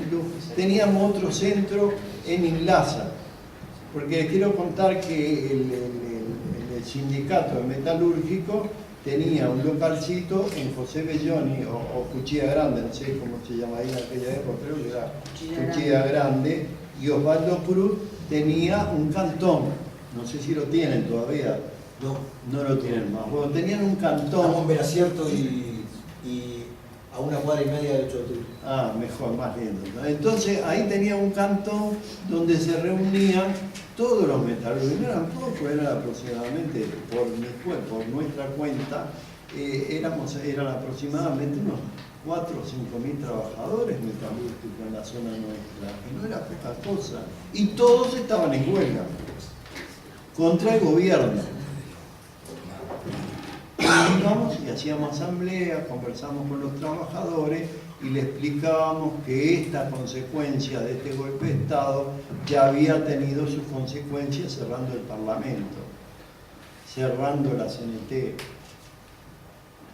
hasta que se metieron con el Zunca. Les quiero contar esta pequeña historia porque es parte local. Y nos quisieron sacar la unificación de aporte. Que no le voy a explicar, la unificación de aporte es que los aportes que pagaba el trabajador, que era un 21%, los pagó la patronal y el que hace la obra. Entonces recibimos a través de eso un 21% de aumento extra, más los aumentos que venían por otro lado. Y la dictadura no quiso dejar eso. Los compañeros, basado en la reglamentación sindical de la dictadura, sacaron personalidad jurídica, formaron un sindicato y teníamos el sindicato. Le decían al sindicato amarillo, algunos que estaban pasados, se habían puesto un poco de aceite y se pasaron de rosca, nos decían sindicato amarillo. No, tenemos el sindicato para defender la reivindicación. Y bueno, se metieron con ese asunto y nosotros fuimos a dialogar al ministerio, le dijimos que no se podía, empezamos a organizar a la gente y al final le respondimos con un paro general. 1974. Sí, el 9 de octubre de 1974. Y el paro general, lamentablemente para la dictadura, fue un año. Quedábamos asombrados nosotros también, pero fue en todo el país, fue en todo el país. No fuimos golpeados, los hizo temblar. Después temblamos nosotros también, pero los hicimos temblar. Claro, después vino persecución, después vino que se tuvo que empezar la clandestinidad, tuvimos que ir del país, alguna gente, otros cayeron presos, todos para cilindro, desaparecidos, 45 compañeros de la construcción. Es una cosa impresionante. Y además nos cerraron el sindicato, lo transformaron en cárcel, con tortura mediante, y además los trabajadores de la construcción despistados, algunos iban al sindicato y la quedaban. Pasa. ¿Qué necesita? Es increíble. Le habrá pasado lo mismo a Lurra. Que iba la gente al sindicato porque le pagaron mal la licencia, o porque no le pagaron la licencia, o porque la asignación familiar, o yo qué sé, por mis cosas, por si una enfermedad. Iba al sindicato y nos pasaba esas cosas. Entonces, nosotros, los trabajadores de la construcción, enfrentamos con la huelga general el golpe de Estado. Hicimos conciencia de que esta gente lo que iba a traer en el país era lo que trajo en realidad. Nosotros en esa lucha perdimos 4 compañeros entrañables. Uno de ellos era Jero, amigo personal de casi todos nosotros, era edil y era secretario del Zunca en Maldonado. Lo que le hicieron al compañero me duele. Y bueno, a Omar Paita, al compañero José Luis Alpiano y a Modesto Quiñones. Una semana antes de que el expediente de Omar Paita y de Jero Bonilla fuera tomado por Mariana Mota para citar a los responsables de Batallón 4, en este caso allá en Maldonado y acá en Las Piedras, a los responsables de la muerte de Omar Paita, nos trasladaron a la jueza Mariana Mota. Para que vean ustedes que hasta el día de hoy el enemigo está en la cancha y juega. ¿Y de qué forma? Pero nosotros seguimos jugando también. Y denunciamos esa situación. Y esa situación, además de denunciarla, la vamos a revertir, porque tenemos fuerza. Estamos unidos. Tenemos fuerza. Estamos unidos. Entonces,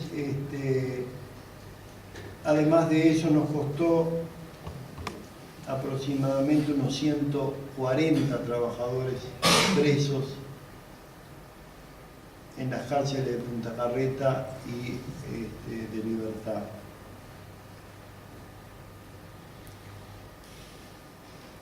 Nos costó también el sistema de organizaciones que teníamos nosotros. El Zunca nos costó enormemente después reorganizarlo todo nuevamente. Pero hoy, por suerte, podemos decir que tenemos un sindicato muy fuerte. Y cuando se habla de la prensa, acá ese signo popular, el único diario que sacó, que hay elecciones en el sindicato de la construcción hoy, mañana y pasado, es el Popular. El único diario que sacó que hay elecciones en el Zunca y que le interesa es el Popular. Y algo sacó la diaria, me parece, también un aviso creo que paga. Entonces, será importante la prensa de izquierda en la mano de los trabajadores, de los estudiantes, de los intelectuales, de todos. Y en aquella época, no quiero extenderme mucho, pero en aquella época teníamos lucha ideológica. Era fuerte. Porque en el año 71 se formó el 26 de marzo del 71 el Frente Amplio, se formaron los comités de base, una lucha enorme, linda, preciosa de él, pero adentro de los comités de base se luchaban dos líneas, la vía armada o la vía pacífica, ¿cuál de las dos?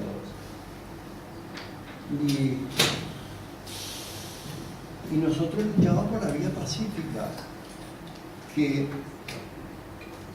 el tiempo y la vida aún nos da la razón, porque pacíficamente logramos que en 2005 tomar el gobierno en el 2010 creo también de nuevo tomar el gobierno, y bueno, por la vía pacífica logramos llegar a gobernar el país. Y ese era el estilo que queríamos llegar nosotros a través del Frente Amplio en aquellos momentos. Y para que no se lograra eso, se lleva a cabo el golpe de Estado. Hubo golpe de Estado porque la izquierda sacó 360.000 votos con una pobreza económica enorme desde el punto de vista de propaganda, pero con una riqueza enorme desde el punto de vista de la militancia. Y con grandes problemas de discusión interna de las vías y los caminos por los cuales transitar, que imposibilitaron avanzar más y más y más en el 71 mismo. Entonces, mi mensaje ¿cuál es? Que estamos en el buen camino, que andamos bien, que el golpe de Estado nació para que no existiera más Partido Comunista y hoy el partido existe. El golpe de Estado nació para que no existiera más juventudes comunistas y hoy yo veo muchos jóvenes acá. Por eso decía, yo fui joven, me dan ganas de parar y abrazarlo a todos. Entonces, el golpe de Estado fue para que no existiera más el popular. Rompieron las máquinas preciosas que habíamos traído de Alemania, no sé si se acuerda, compañera, en esos años, la OCE, de la RDA. Entonces, y acá está el popular, y acá está el otro, el diario de la juventud, ¿cómo es que se llama? Liberals. Y bueno, nació para que no existiera más Frente Amplio, nos dieron el golpe de Estado. Y somos gobierno, el Frente Amplio es gobierno. Y nos dieron el golpe de Estado para que nosotros, como dijo Baravino a unas compañeras que liberó, porque así lo determinó la justicia militar, el tipo se creía dueño de ahí, de Punta de Rieles, la próxima vuelta al avión y al río. Se lo dijo a Marta Valentino.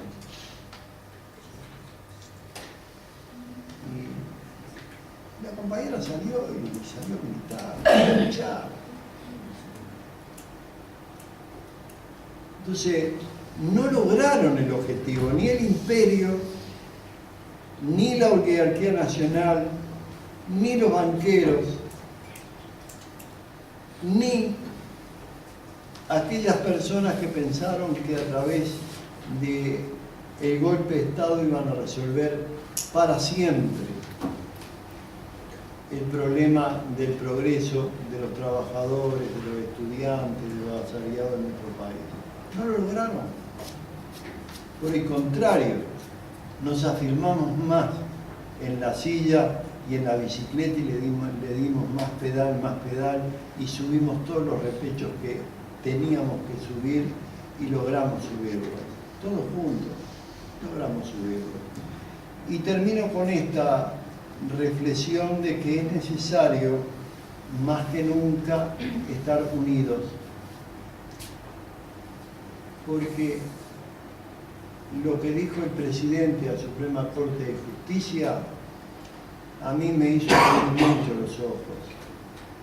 Cuando dijo, si acá vienen por problemas de justicia o derechos humanos van a encontrar un muro, a mí me hizo abrir mucho los ojos.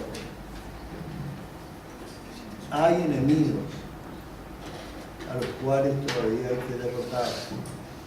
Desde el gobierno y desde las bases por unidad. Y dentro de esos enemigos ahí tenemos la Suprema Corte de Justicia, Y no quiero hablar de los blancos y los colorados, porque me llevaría mucho tiempo, pero la verdad es que a Bordaberry no le dieron, que está muerto y que descanse, no le dieron 30, fue al que le dieron 30 años. Le dieron 30 años porque estaba gobernando y mandó a fusilar a 8 compañeros, a 8 trabajadores indefensos. Habíamos estado comiendo un asado con Mendiola el día anterior en la casa de Cora, y él había hecho el asado y yo lo había ayudado ahí. Me quería morir cuando supe que estaba ahí. Y esas cosas nos pasaron antes y durante la huelga. Nos pasaron cosas duras y difíciles, pero también muy hermosas porque facilitaron y posibilitaron que hoy somos gobierno. Facilitaron y posibilitaron que hoy tengamos una CNT poderosísima. Facilitaron y posibilitaron que tengamos un sindicato como el ZUNCA, poderosísimo, que tiene el honor de tener en los 19 departamentos del país un local del ZUNCA. Que este sindicato ha conseguido becas para 500 hijos de trabajadores de la construcción, porque concibe la dirección del mismo de que los hijos de los trabajadores de la construcción tienen que hacer estudios terciarios. Entonces se le da una beca a todos los hijos de los trabajadores de la construcción para que hagan los estudios secundarios y terciarios. Pero ha ido más lejos todavía.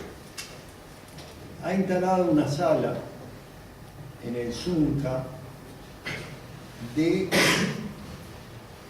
para que los compañeros trabajadores de la construcción puedan exponer sus obras de arte. Es decir, cuando se expuso el 10 de diciembre del año 12, una exposición de detenidos desaparecidos, pensamos que iba a quedar en esa. Pero apareció un fotógrafo, Aldesey Caballero, que escribe en el Popular, y nos hizo una exposición de homenaje a la mujer por el asunto de marzo, el mes de la mujer. Pero apareció el sordo Goncalves, pintor, y está exponiendo actualmente.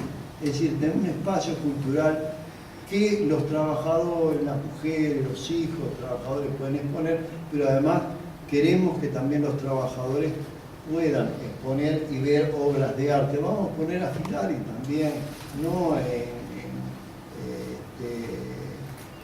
digámosle los cuadros de Figari, sino que vamos a hacer fotos de los mismos, que vamos a proponer, y también de Torres García, de Barradas, de otros pintores uruguayos, a los efectos que el sindicato también sea un elemento de cultura para los trabajadores, para que los mismos accedan a ese ámbito que nos parece importante. Yo era lo que tenía para contarles con toda modestia y decirles de que deseo vehementemente de que estas charlas y estas cosas, no para estar en la mesa, sino para estar de escucha, se vuelvan a repetir, y agradezco nuevamente a Liberal Ciudad Popular por haber realizado tan magnífico acto acá y en Río Branco y 18 de julio. Gracias, gracias, muchas gracias.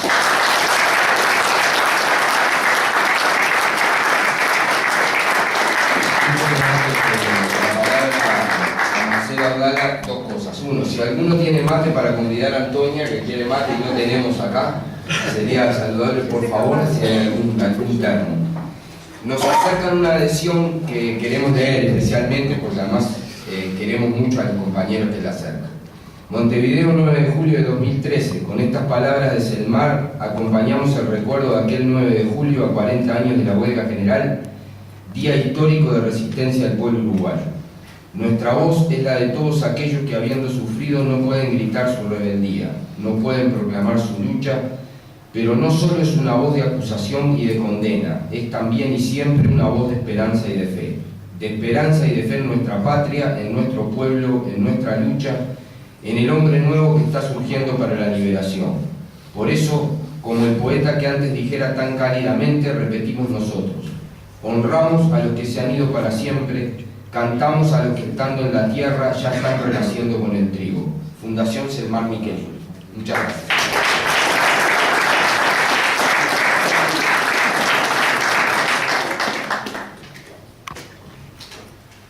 Compañeros y compañeras, en primer lugar agradecer la invitación, decirle a todos los compañeros que además me siento muy a gusto en esta mesa, y corregir a Gabriel, porque ahí se quedó corto al principio, en la jugada, digamos, de que la UNRWA también reconquistó su local en el año 84, a principios del 84, que estuvo muy cómico, porque a esa altura ya no era lo que fue al principio, sino que era una comisaría, la 12. Nosotros tuvimos la oportunidad por actividad del barrio de estar antes, cuando era UNRWA, cuando fue comisaría, y estuvo recontra cómico porque se hizo con una movilización importante del sindicato, y los que te dije, los milicos, salieron bastante asustados del local sindical, que se recuperó con la movilización. Estuvo muy bueno eso. Yo estoy muy contento además por la presencia juvenil, digamos, en la actividad, del mismo modo que lo dijeron recién mis compañeros acá. Está muy claro que es verdad, digamos, lo del poema, cambiándolo un poco, no es solo memoria, es vida abierta. Y también es cierto que a fin de cuentas, si destinamos nuestras vidas a una transformación social,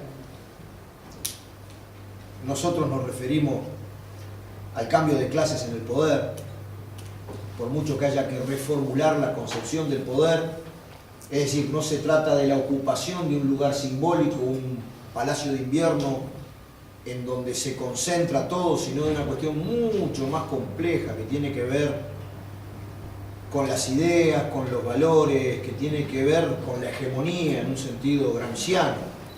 Pero al final de cuentas nos seguimos dedicando a eso, a un cambio de clases en el poder, y a ese proceso le seguimos llamando revolución. Al final de cuentas, si se invierte tanta vida, es por amor, en primer lugar, es por amor a la clase obrera, a los trabajadores, a la humanidad.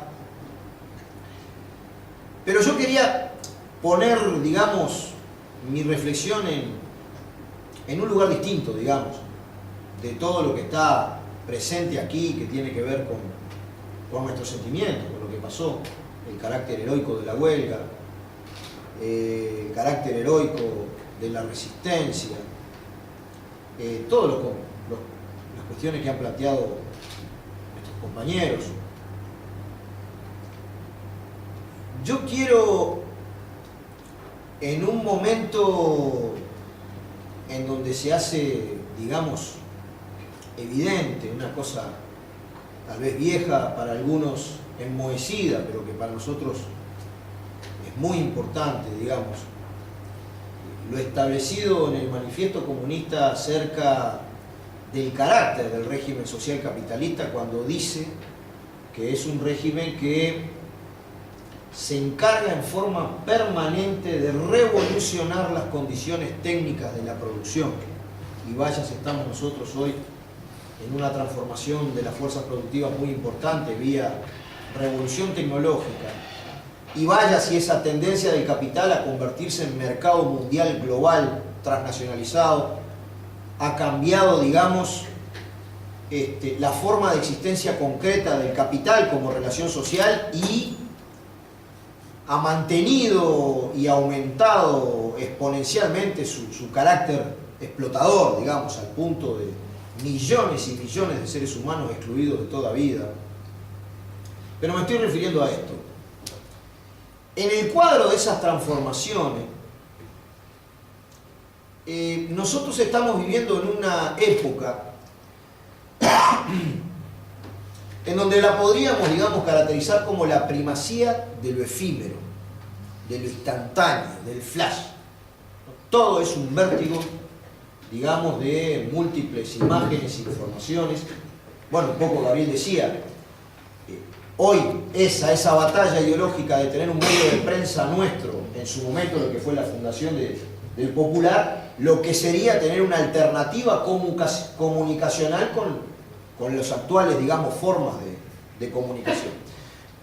Yo en ese cuadro quiero rescatar una idea sola, digamos, que es la idea de continuidad histórica, la idea de proceso histórico.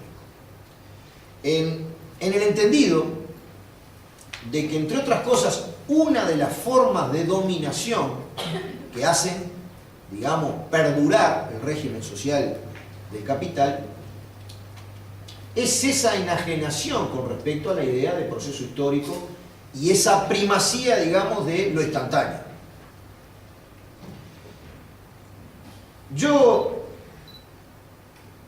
creo que en ese cuadro hay una pregunta pertinente y hay una comparación crítica, podríamos decir, principalmente para la barra joven que es el relevo y que tiene que construir la continuidad de las tareas que ya se han desarrollado. A mí se me ocurre que la pregunta pertinente, si caracterizamos la huelga general en particular como una de las formas superiores de la lucha de clases, es decir, no fue una huelga económica, no fue una huelga por reivindicaciones inmediatas, fue una huelga política. Desde la perspectiva del nivel de profundidad de las acciones que en los distintos momentos desarrolla el movimiento obrero y popular, lo que aquí aconteció es un poco más abajo que una acción de masas de carácter general, de carácter insurreccional. La huelga política de masas es una de las medidas superiores que puede adoptar el movimiento obrero y popular. Entonces, a nosotros nos parece que la pregunta pertinente es: ¿en virtud de qué procesos anteriores en un país como el nuestro fue posible, digamos, que se hayan desplegado a cabalidad las condiciones para que en forma inmediata la comunicación del golpe de Estado, nosotros le seguimos llamando fascista en tanto dictadura terrorista abierta y descarada del capital financiero, porque su resultado no fue solamente el terrorismo de Estado como genocidio, como ataque, digamos, a las libertades públicas del pueblo, tortura, cárcel, sino que su resultado es un poder de compra de los salarios que terminó en la dictadura a un 50% de lo que existía al principio, es decir, una brutal transferencia de recursos desde la totalidad de la población trabajadora hacia las distintas formas del capital y en particular a través de deuda externa y otros procesos, un proceso, digamos, de concentración de todos esos recursos extraídos al pueblo, entre otras cosas por sus dificultades para actuar abiertamente, por la necesidad de actuar en la clandestinidad, hacia el capital financiero.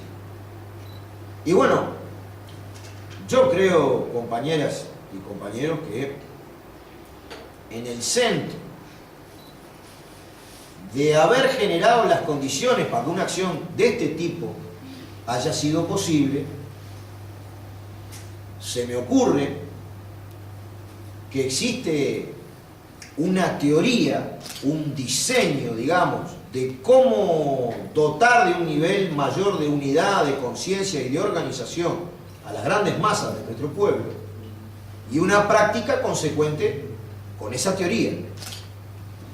Si tenemos un proceso de práctica alumbrada por una teoría, tenemos un proceso de praxis crítica transformadora.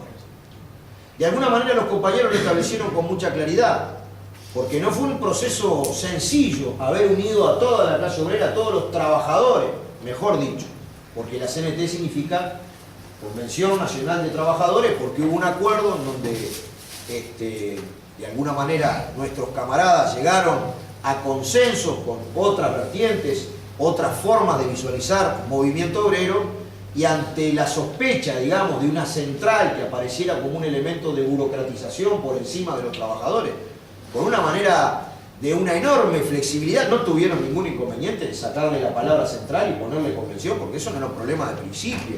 Lo que era un problema de principio es el desarrollo de la unidad.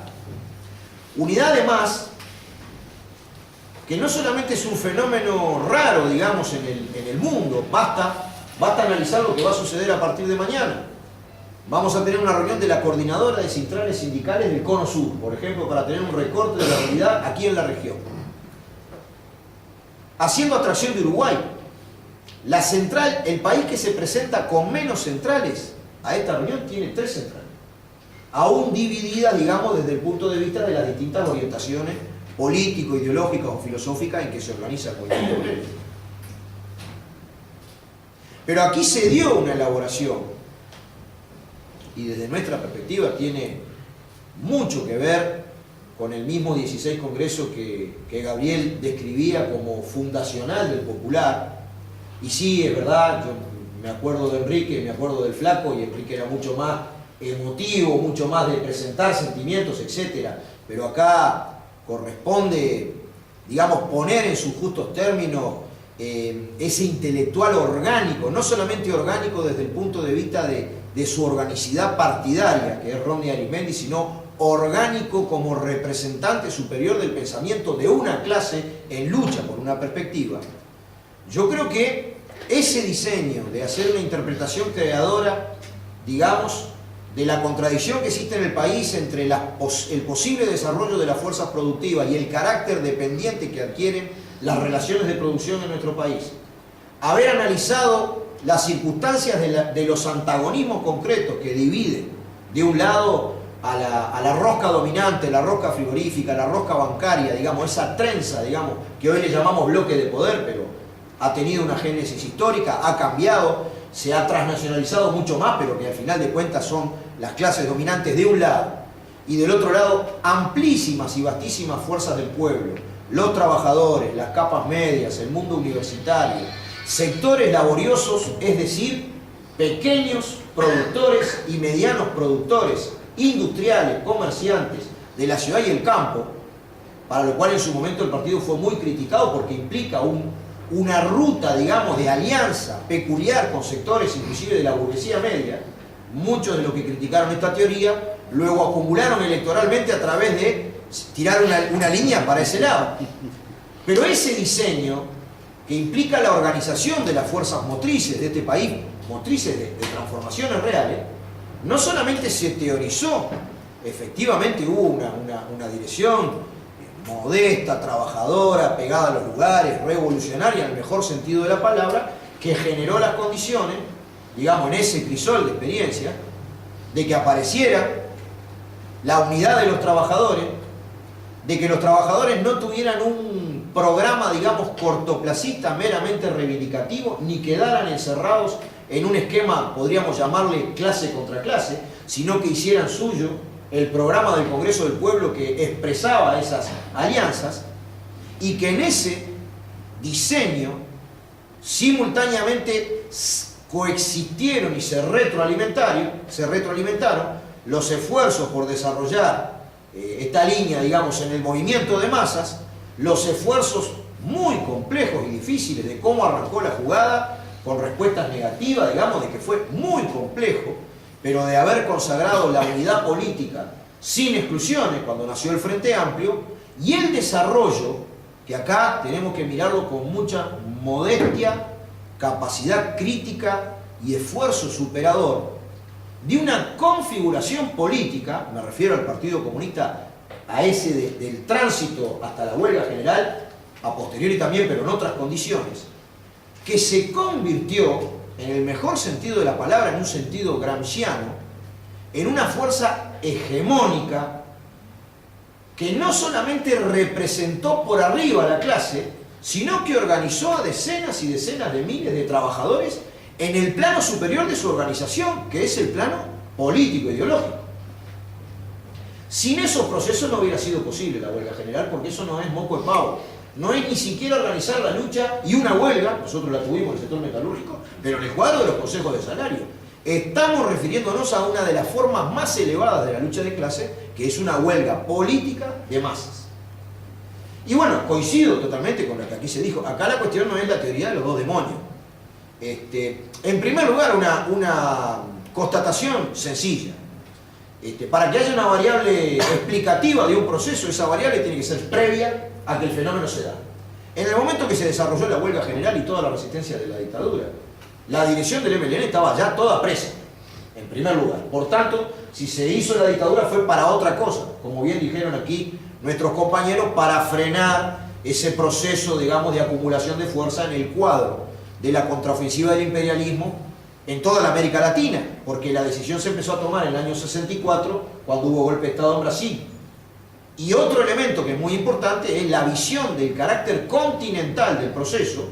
Bueno, podríamos decir que por el absurdo queda confirmada porque fue efectivamente un proceso de carácter continental, como se fue tiñendo de negro todo el cono sur de América Latina. Fue un proceso de carácter continental, la coordinación represiva, digamos, en nuestros países, y son procesos de carácter continental los distintos momentos de avance y retroceso del panorama en América Latina. Ahora, en realidad, ese golpe de Estado prohijado por el imperialismo fue con el objetivo de frenar un proceso de acumulación de fuerzas que fue un proceso de masas. Otra discusión que por lo menos a nosotros nos parece, muchas veces aparece en el asunto, es que con este diseño, digamos, teórico, práctico, la huelga general no fue un fenómeno de carácter espontáneo. Yo tuve la suerte, y siempre que puedo reunirme con trabajadores jóvenes recién afiliados al sindicato, de los distintos sindicatos del movimiento obrero, recuerdo a un compañero que además debe haber militado estrechamente contigo en esa zona, porque estaba destinado allí, Francisco Toledo, y a Rosario, que nos comentaba cómo inclusive 5 años antes de la huelga general se hacía lo siguiente. Imagínense esto, gurises, sin mensaje de texto o otras formas de comunicación que tenemos ahora. El gremio hacía prácticas para ir acelerando la velocidad de llegar a todos los lugares de trabajo, cientos de lugares de trabajo con miles de trabajadores, de ir acelerando la velocidad desde que se comunica golpe de Estado, respuesta, huelga general, y llegando a los lugares con el menor tiempo posible, digamos, en aquel momento lo que se hacía era una red donde un equipo le avisaba a otro más amplio, y así sucesivamente, y a través de los zonales se llegaban a todos los lugares de trabajo. Se llegó en esas prácticas a que estaban ocupada la fábrica e instalada la huelga general en el momento más rápido a nivel nacional de todo. En una hora había mecanismo o fuerza o gente, mejor dicho, para llegar a avisar rápidamente en todos los lugares de trabajo. Es decir, no fue una decisión que se tomó en el curso, digamos, del proceso de unificación de la CNT a la luz de lo que había sucedido en Brasil en el golpe de Estado, y bueno, quedó por ahí y luego no se hizo más nada para poder llevarlo a la práctica. Es decir, inclusive, digamos, había mecanismos de organización concreta que efectivamente permitían organizarla. Es verdad, yo me imagino, yo era chico cuando la huelga, tenía 6 años, estaba en la escuela, mi viejo laburaba en Colsa justamente, mi madre en Aluminio Mariposa, pero entonces en aquel momento allá en el barrio San Martín y Fomento, toda la zona, tuvimos la suerte de poder ir bastante seguido al lugar que era un poquito el centro de toda la jugada, que era el almacén del Cholo Brindisi, que era un lugar de difusión y de reparto de materiales y de toda la historia. Es verdad que, me imagino, escuchando a Antonia, no debe haber sido fácil para la gente que más se preparó. Es la perspectiva de una huelga que no necesariamente iba a quedar como un acto de protesta contra la dictadura. Es decir, gente se preparó para la eventualidad de que si inclusive esto, que fue un nivel altísimo de acción, tuviera que pasar a más, pasara más.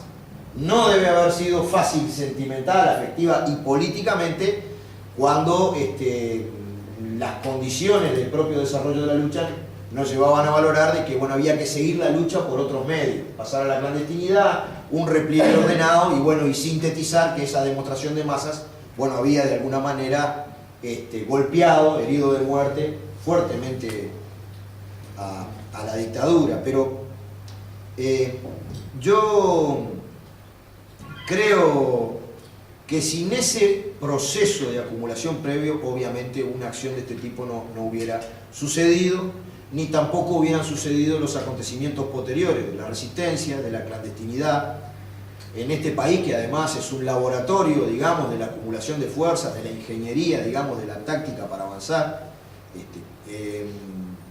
No hubiera sido posible toda la batalla heroica que se desarrolló después, entre ellas haberle ganado por primera vez un plebiscito a una dictadura, cosa rarísima también en el planeta, el paro que hicieron nuestros compañeros del Zunca, el paro en el 80, cuando la dictadura torpemente cambió el 1 de mayo, desde el 1 de mayo cuando es, al 5 que es el cumpleaños de Carlos Marx, y pararon como 80 fábricas y hasta mataron gente, es decir, todo ese proceso yo creo que deriva o abreva de esas armas.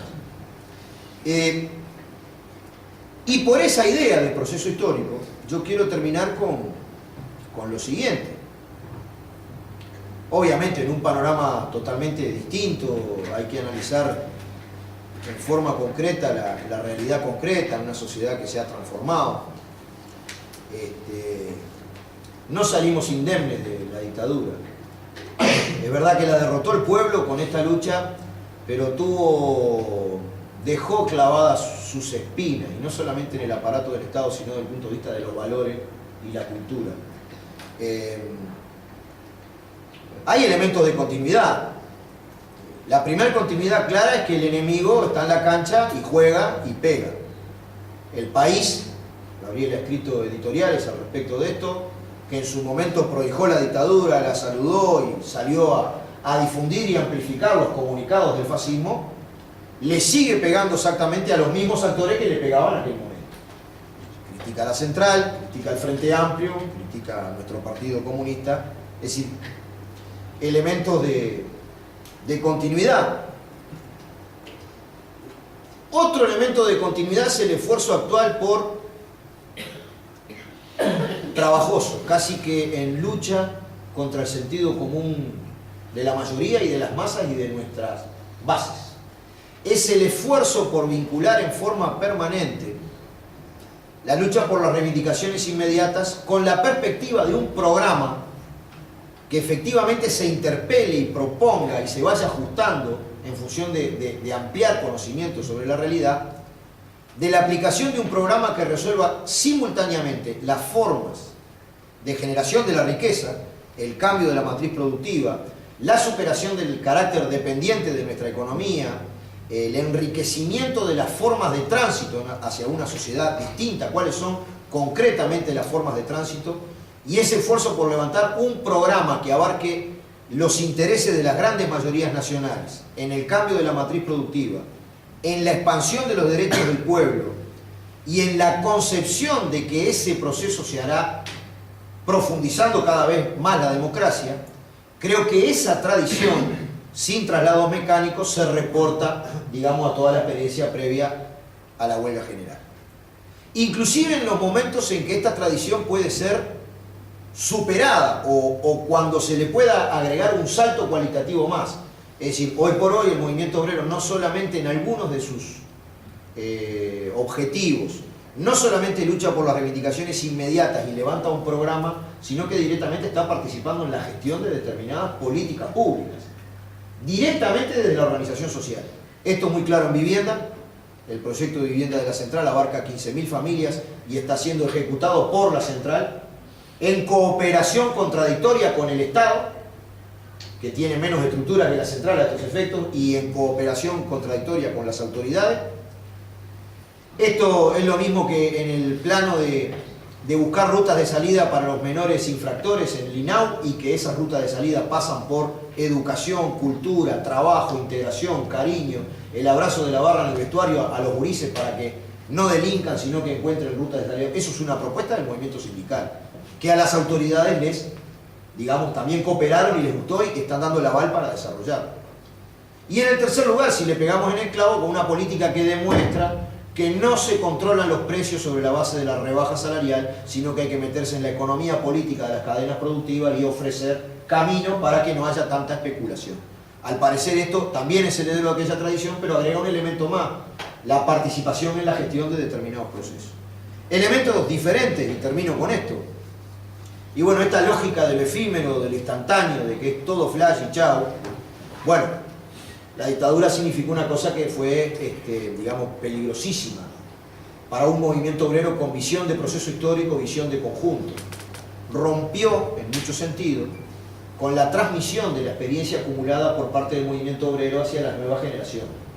Porque como la acción era clandestina, no se le dio un minuto de tregua, los sindicatos nunca dejaron de funcionar, pero era clandestina, por tanto no se podía abiertamente hacer ese proceso que antes se hacía, de que, digamos, entraba la muchachada de repente por la UTU y por algo, se encontraba con los más veteranos y había hasta conversando nomás una transmisión de la experiencia. Eso fue una interrupción. Creo que fue aún peor la interrupción que fue el periodo entre el año 90 y el 2005. Desde el punto de vista de otra forma de la dictadura del capital, que fue el neoliberalismo, tal vez haya sido aún peor que la dictadura. Entonces hoy, a veces tenemos un problema entre esta visión de proceso histórico, de continuidad crítica, de camino crítico, con cierto cortoplacismo, cierto es todo ahora, cierto es todo ya, que de alguna manera también nos refleja la influencia de las clases dominantes en algunos procesos en los cuales estamos nosotros por la vía de un proceso que es lo principal que tenemos entre manos. Son importantísimas las reivindicaciones, son importantísimas las experiencias de los trabajadores, todo el proceso en que estamos, que es de acumulación de fuerza y que vamos a ir a más, sin duda que vamos a ir a más. Pero lo que nosotros hacemos en realidad es otra cosa. El movimiento sindical es una escuela y nosotros lo que tenemos entre manos es un proceso mucho más importante que el mejor resultado en los consejos de salario. Es la transformación de la conciencia de la gente de clase en sí a clase para sí. En la medida que nosotros podamos continuar y acelerar este proceso, que es crítico, digamos que es de avance, bueno, estos efectos de diferencia entre lo que hoy tenemos entre manos y lo que sucedió, también al influjo del papel que han jugado las clases dominantes, me parece que los vamos a ir resolviendo entre todos. Es muy esperanzador la composición juvenil de esta reunión, porque aquí lo que está justamente en juego es eso. Ustedes son el relevo nuestro que deberá, a partir de que venimos de lejos y de todo lo que se hizo, construir la perspectiva de lo que vamos a hacer.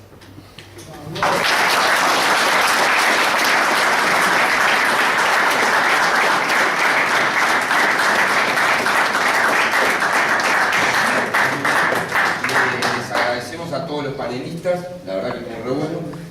Van a pasar ahora los compañeros y las compañeras que van a mover la película, en nombre tanto del colectivo que trabaja en el Popular como del colectivo que trabaja en el Liberarse, que tiene una relación dialéctica, o sea, todos hacemos todo, pero queda más simpático decir que es una relación dialéctica. Muchas gracias por venir, esperemos haber aportado y vamos a seguir trabajando en esta historia. Un abrazo a todos, gracias.